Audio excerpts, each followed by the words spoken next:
Nah, kita itu bisa nggak, mampu nggak? Kalau memang sekiranya kita nggak mampu, ya udah kita bilang aja enggak, di luar dari tanggung jawab kita, kecuali itu sudah menjadi tanggung jawab kita, sudah menjadi tugas kita, sudah menjadi amanah kita, ya kita wajib mengatakan iya karena itu adalah tugas kita. Tapi kalau itu di luar dari kendali kita, di luar dari tanggung jawab kita, di luar dari ibarat kata amanah ataupun apa, ya kita bisa mengatakan tidak, karena di posisi lain kita juga punya sesuatu hal yang harus kita selesaikan.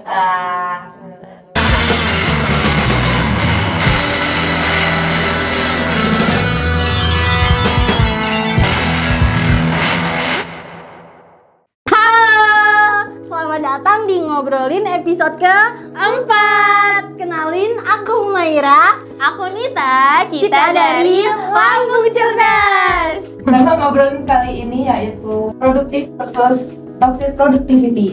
Produktivitas melibatkan manajemen waktu yang baik dan istirahat yang cukup. Setuju atau tidak setuju?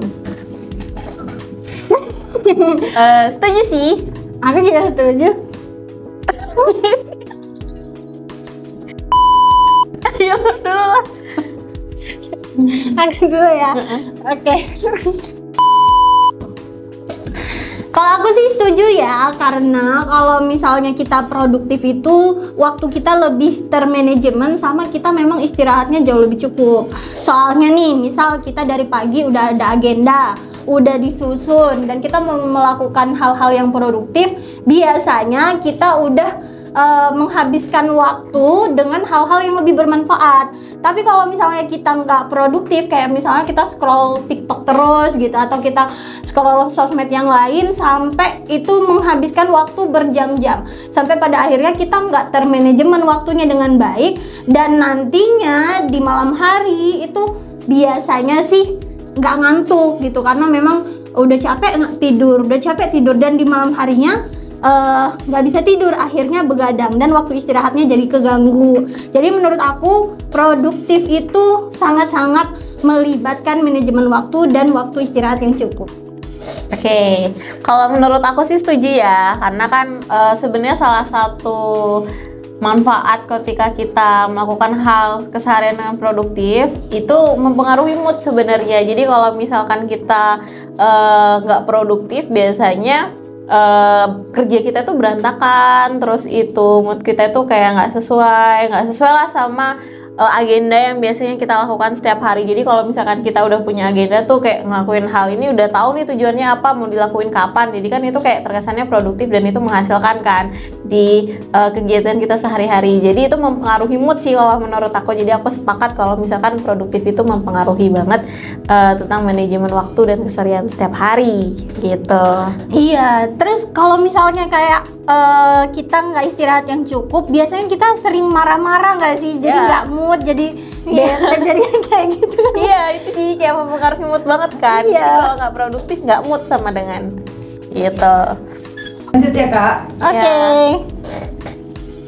Kurang merasa puas dengan pencapaian adalah ciri-ciri orang yang toxic productivity. Setuju atau tidak setuju? Setuju. Jadi setahu aku ya, orang toxic productivity itu dia itu produktif tapi berlebihan gitu, sehingga dia itu menyiksa dirinya sendiri. Jadi kalau misalnya dia ngerasa nggak ada pencapaian, padahal di mata orang lain dia udah hebat banget gitu ya, tapi di mata dia sendiri kayak, kok gue cuma segini doang sih gitu. Akhirnya itu mempengaruhi diri sendiri dan itu bikin stres, dan itu nggak baik sih menurut aku, karena toxic productivity itu biasanya bakal ngaruh ke mental health atau ke dirinya sendiri, sehingga dia merasa nggak pernah puas sama pencapaian dia gitu. Ya, sebenarnya sama ya. Mungkin semua orang juga melakukan sepakat juga dengan hal ini. Karena menurut aku kalau misalkan kita toksik gitu tanpa kita mengenali diri kita sendiri, itu kan rasanya kayak kurang bersyukur ya. Padahal kita udah ngelakuin semaksimal mungkin, tapi kita masih ngerasa kurang kayak gitu. Jadi kalau menurut aku toxic produktif itu kurang sih. Jadi aku sepakat banget kalau itu mempengaruhi. Kalau menurut kalian ciri-ciri orang toxic productivity itu yang kayak mana? Kalau menurut aku sih dia itu biasanya nge-push diri berlebihan gitu loh, kayak Ambis. Ambis. Iya, ambis. Jadi semuanya tuh mau digarap gitu loh, kayak gue hari ini harus olahraga, pokoknya gue harus nge-gym, nanti sampai jam segini gue harus bener-bener ngelakuin kerjaan gue. Pulang dari kerja itu dia bukannya istirahat, tapi dia harus bangun relasi lagi gitu misalnya, atau dia harus les apa lagi gitu. Jadi dia maunya terus-terusan melakukan hal yang produktif sehingga dia lupa sama dirinya sendiri kalau dia perlu istirahat yang cukup, kalau dia sudah melakukan hal itu secara berlebihan. Mungkin bisa nih ya, kalau misalnya mau olahraga gitu bisa dijadwalin, ya nggak harus setiap hari gitu, bisa dijadwalin misalnya seminggu 3 kali atau 4 kali aja gitu, yang lainnya bisa dipakai untuk yang lain. Yang lain.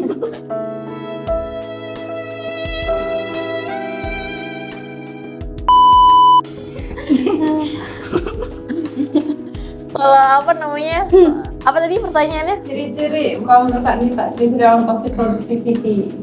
Kalau menurut aku ya, sebenarnya ini sebenarnya kayak 50-50 ya, salah atau ada benarnya juga kan. Kan setiap orang kan pasti punya resiko dan keputusannya masing-masing, jadi kita nggak bisa nyalahin juga. Tapi kalau dari aku itu ciri-cirinya itu salah satunya ya terlalu berlebihan terhadap diri sendiri gitu, terlalu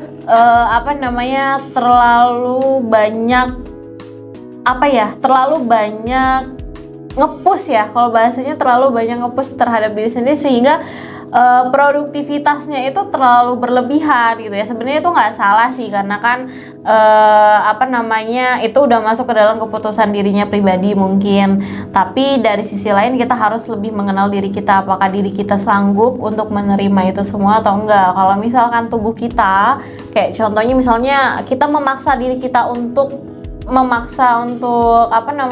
sanggup kayak bisa kayak gitu, kayak menurut aku terlalu toksik sih untuk ke diri sendiri ya terutama. Tapi kalau menurut kamu itu berlebihan dan tidak mengganggu, ya nggak apa-apa, itu oke. Jadi menurut aku ciri-cirinya ya salah satunya itu adalah terlalu memaksa diri, padahal diri kamu nggak sanggup untuk melakukan hal itu gitu. Oke, jadi kalau kita boleh nggak sih kalau kita menerapkan kata misalnya menolak dengan berkata tidak untuk misalnya diberikan pekerjaan itu, boleh nggak Kak? Boleh? Iya boleh, nggak salah kok. Iya, nggak salah kok. Karena kalau menurut aku ya sebenarnya nggak masalah sih, itu kan masuk ke dalam, biasanya orang yang nggak enakan ya susah banget untuk keluarin kata tidak ataupun enggak gitu. Tapi kalau menurut aku kita harus kenali diri kita juga, itu yang pertama, itu yang selalu aku sebut ya dari awal itu. Nah kita itu bisa nggak, mampu nggak. Kalau memang sekiranya kita nggak mampu, ya udah kita bilang aja enggak, di luar dari tanggung jawab kita, kecuali itu sudah menjadi tanggung jawab kita, sudah menjadi tugas kita, sudah menjadi amanah kita, ya kita wajib mengatakan iya karena itu adalah tugas kita. Tapi kalau itu di luar dari kendali kita, di luar dari tanggung jawab kita, di luar dari ibarat kata amanah ataupun apa, ya kita bisa mengatakan tidak, karena di posisi lain kita juga punya sesuatu hal yang harus kita selesaikan dan kita harus sadar itu. Jadi kita harus lebih mengetahui apa yang harus kita kerjakan dan apa yang harus kita kerjakan untuk orang lain gitu. Jadi jangan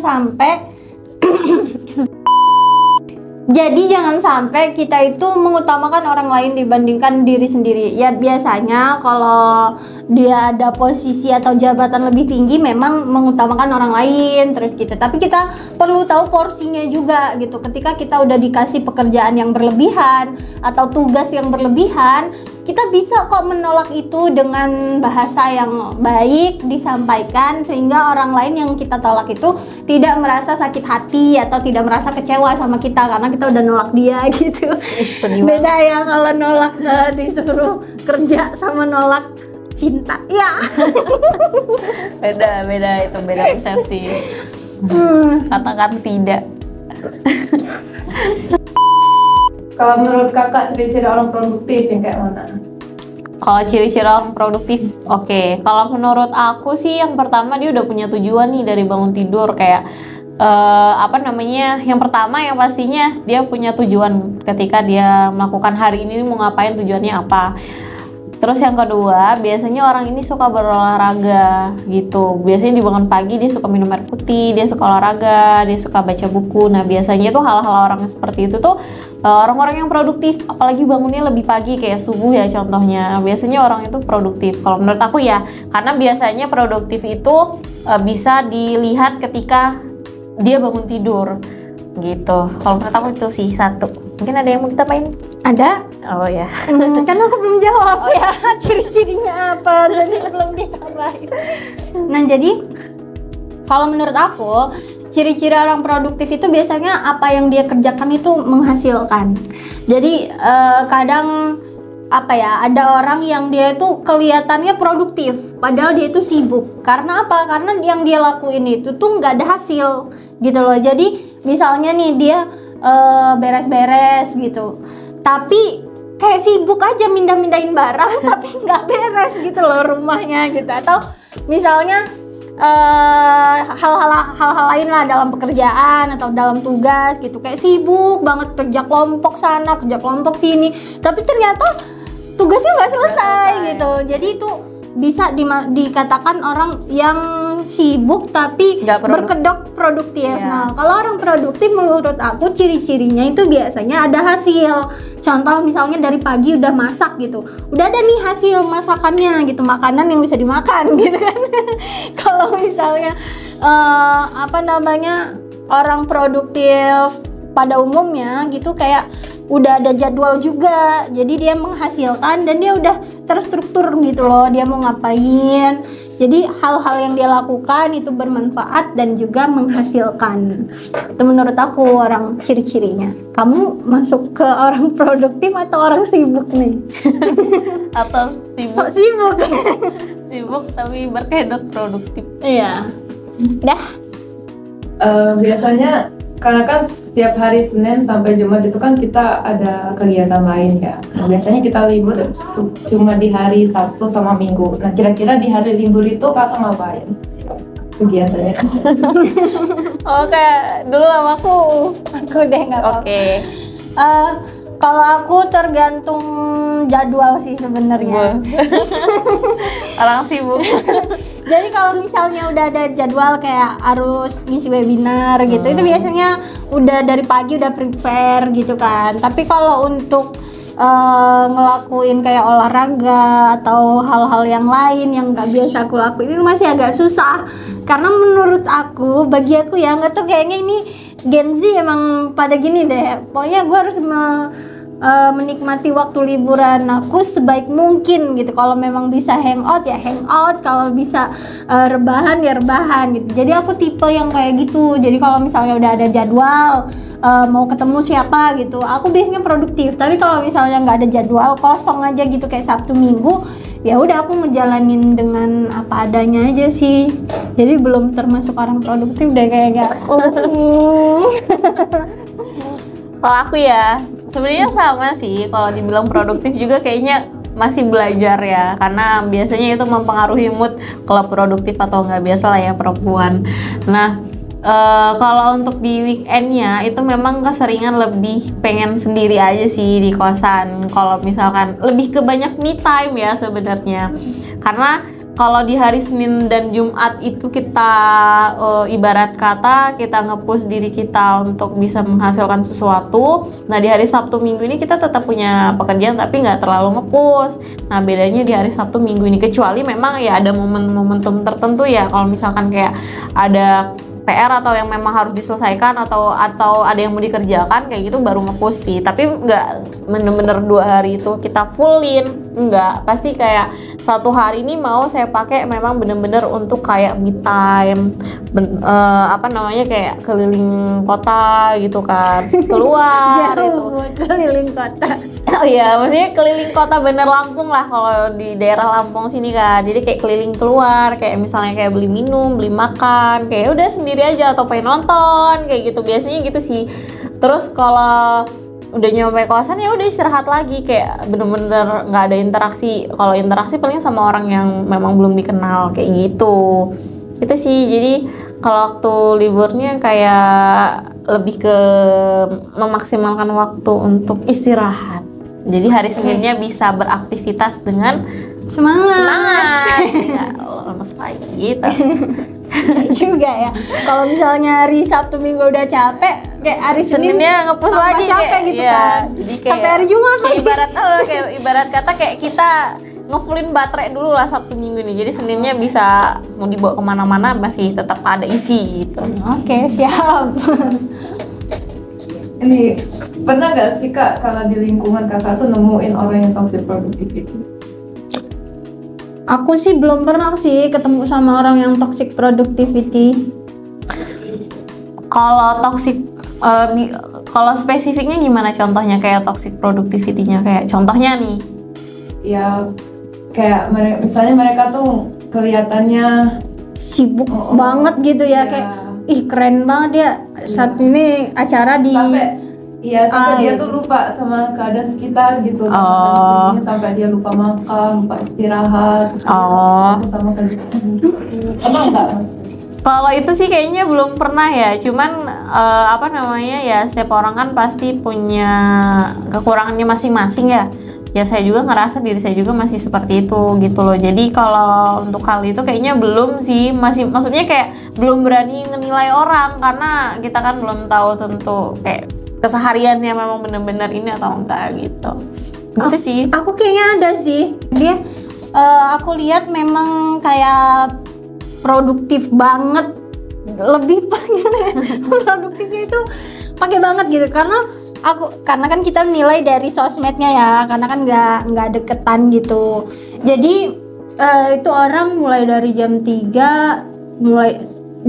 itu udah keluar untuk kerja gitu. Terus selesainya itu masih sekitar jam 8, udah itu dia harus prepare untuk bisnis dia. Udah itu siang sampai sore bahkan sampai malam itu dia jadi host atau jadi MC kayak gitu. Jadi dia itu cuma tidur sekitar berapa jam gitu, dan beberapa kali dia pernah ngomong kayak sampai lupa makan. Cuman ya dia enjoy gitu loh berarti dia masih menikmati lah ya. Masih menikmati toxic productivity-nya itu. Tapi entah karena kita yang gak produktif atau memang dia yang produktif berlebihan gitu kan, makanya kan kita menilai secara subjektif gitu. Jadi kalau bagi orang yang nggak produktif amat itu toxic productivity, tapi bagi dia ya gue produktif gitu. Karena apa yang gue lakuin ini bermanfaat dan ada hasil gitu loh. Gue bisa beli rumah, gue bisa beli apa aja yang gue mau gitu. Ya, bisa jadi orang di luar sana menganggap kita toxic produktif ya. Iya benar. Iya nggak sih? Menganggap kita ini toxic productivity, tapi kita menganggap kita produktif. Nah itu bisa jadi ya. Bisa jadi juga gitu sih. Di terakhir deh Kak, gimana cara ngatasi atau mengurangi toxic productivity? Kalau untuk cara mengurangi kayaknya lebih ke kesadaran ya. Harus punya kesadaran gak sih? Kalau misalkan sadar itu nggak baik ya harusnya ditinggalin gitu. Tapi kadang kita itu sadarnya itu pas udah kapok. Iya, kalau udah sadar. Apa ya gimana? Kalau kayak misalnya kan orang toxic produktif itu kayak dia telat makan gitu, terus tiba-tiba dia sakit. Nah, terus dia sadar selama ini dia sering telat makan, terus kayak apa namanya? Nggak teratur makannya dan selalu ngepus diri, akhirnya selain makan yang nggak teratur, istirahat juga nggak teratur, jadi dia sakit deh, dan disitulah dia bisa sadar. Biasanya kayak gitu ya. Jadi jangan nunggu sakit nggak sih? Ya, harus gitu. Sadar. Iya, harus sadar sendiri. Kayak contohnya kayak kita punya sakit gitu, emak atau apa gitu kan. Iya benar. Dan kita itu masih nunda-nunda makan, itu kan kayak toksik banget ya untuk diri kita sendiri gitu. Harusnya kan kita tahu kalau misalkan kita telat makan kita bakal sakit, sementara kita ngebiarin itu, ya itu kan toksik ya masuknya. Jadi lebih sadar sih tentang diri sendiri itu lebih penting, kesehatan apalagi gitu.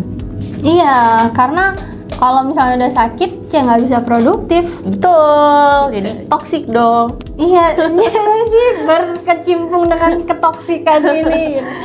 Jadi tipsnya buat orang yang toxic productivity, coba lihat orang lain juga gitu, nggak melulu semua kompetisi harus dimenangkan kok. Semua orang punya jalannya masing-masing, punya rutenya menuju kesuksesannya masing-masing. Jadi nggak perlu semua kamu ambil, cukup ambil peranmu aja yang memang itu sesuai dengan kadar dirimu sendiri, dan kamu perlu perhatikan dan cintai dirimu supaya kamu nggak sakit, supaya kamu istirahat yang cukup, dan kamu bisa lebih produktif aja, nggak pakai toksik. Iya, kayak kita kurang-kurangin dulu ya kata-kata toksik gitu. Karena kayak toksik. Toksik banget gitu. Udah, Cukup mungkin kayaknya itu aja ya, nggak ada pertanyaan lagi ya Kak ya. Cukup Kak. Udah lumayan lama kita ngobrol, semoga bermanfaat apa yang kita bahas ini. Amin. Jangan lupa kalau kamu suka, like, share juga ke teman-teman, siapa tahu Subscribe. bermanfaat. Ya benar, subscribe gitu. Terima kasih sudah menonton, bye bye. Jangan lupa bye. nonton ngobrolin episode berikutnya. Yeay. Bye.